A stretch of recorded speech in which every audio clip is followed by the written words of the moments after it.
Thereupon, the 500 arhats present before the Buddha, having received their assurance of Buddhahood, were ecstatic with joy. They immediately rose from the seats, went before the Buddha, and bowed at his feet.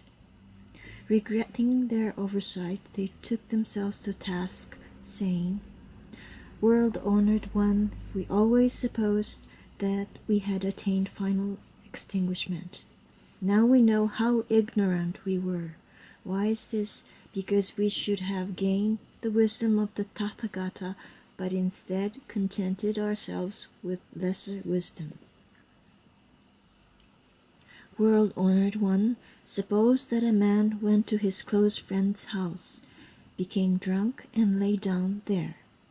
Meanwhile, the friend, who had to leave on official business, sewed a priceless gem into the lining of the man's robe.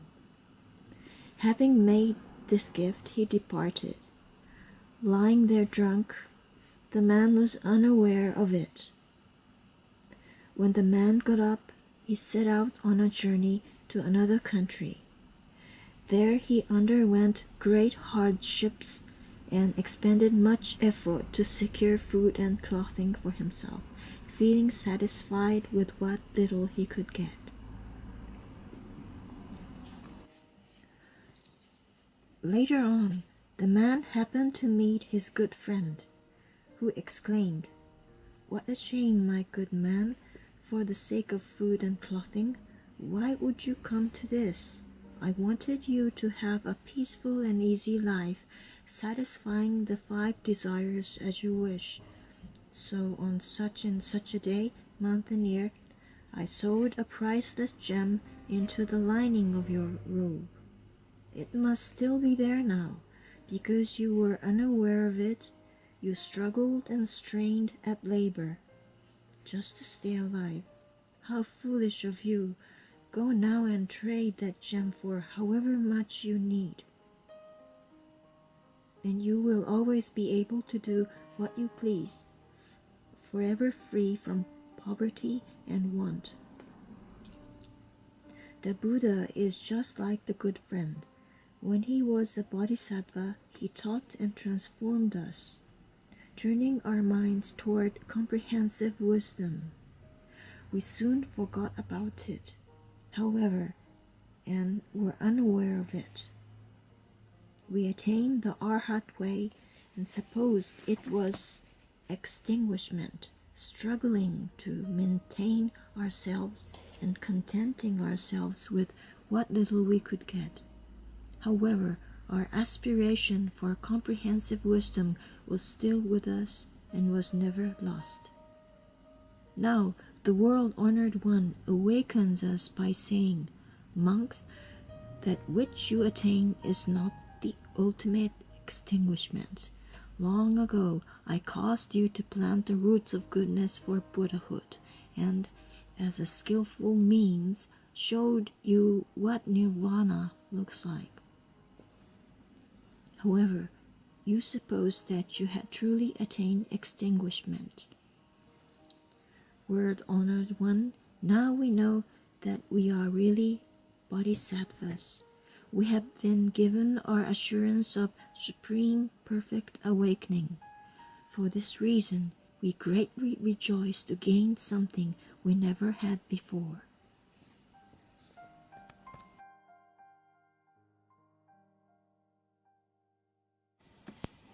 Introduction.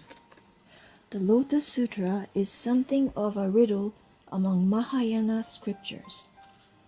Upon opening this book, particularly after learning of the immense significance given to the Lotus Sutra in some Buddhist traditions, and above all, by its own relentless self-praise, first-time readers and many long-time readers will almost certainly react much as the Japanese Zen master Hakuin essentially did in his Orategama. What's all this about being the king of all sutras? This is just a bunch of muddled parables and tall tales. It does not seem to include any actual how shall we say, teachings. True, there is the declaration that the Buddhas appear in the world for one purpose only. But then what is that purpose? Something about demonstrating the knowledge and insight of the Buddhas to living beings and enabling them to embark upon its way? But it never seems to tell us what that is. The sutra has been called, with some justice and considerable wit, a long prologue without a book, itself talking again and again about a teaching called the Lotus Sutra and how amazing it is. And then we never get the teaching, so it seems.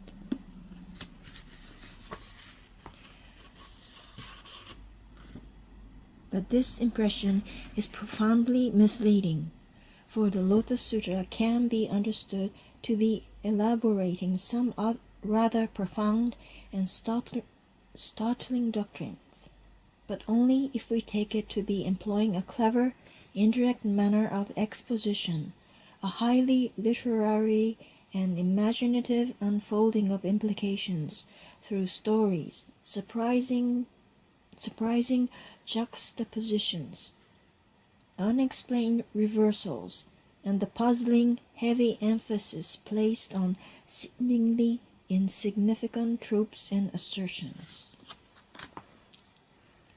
For the Lotus Sutra has been taken, rightly, to be a revolutionary reversal of many key Mahayana doctrines.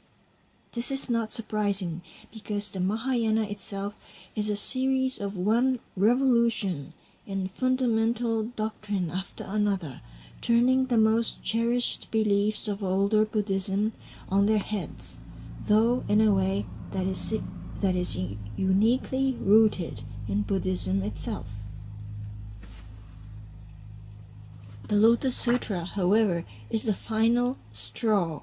It is the moment when not only the means, but the end, the goal of traditional Buddhism is overturned, and with it, the entire raison d'etre of Buddhism, its view of the world, of the good, of the purpose of life.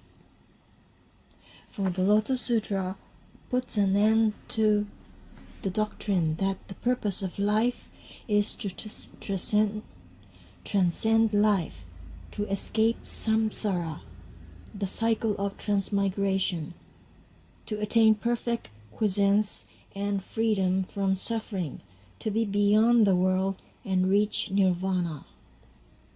The Lotus Sutra completes the long Mahayana struggle to transform Buddhism from a world-denying to a world-affirming religion, and indeed to show that the most extreme, thoroughgoing world affirmation, the most complete yes to life, is possible only on the basis of the most thoroughgoing negation and rejection of that which was provided by earlier Buddhist premises.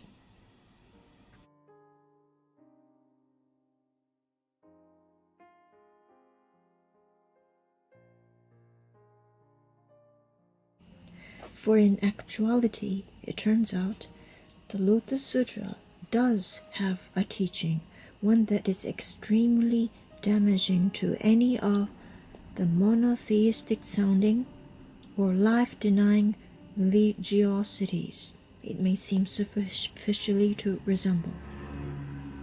It can be stated in one sentence from Chapter 2, Skillful Means.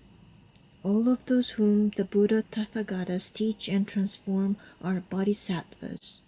That's it. That simple statement is the whole Lotus Sutra, but what that simple statement implies is truly earth-shaking. All the Buddha's students are bodhisattvas. Everyone the Buddha teaches something to is a bodhisattva. You, to whom the Buddha is teaching this fact that everyone he teaches is ipso facto a bodhisattva, are a bodhisattva. But to understand this seemingly vapid statement, its weird black hole of self-reference and the profound implications of it, we must look at the text more closely. First of all, we must understand that what a bodhisattva is and how this differs from Shravakas and Arhats. For the profound meaning of the Lotus Sutra is encoded initially in the form of a seemingly pointlessly emphatic discussion about the relation between these different types of Buddhist practitioners.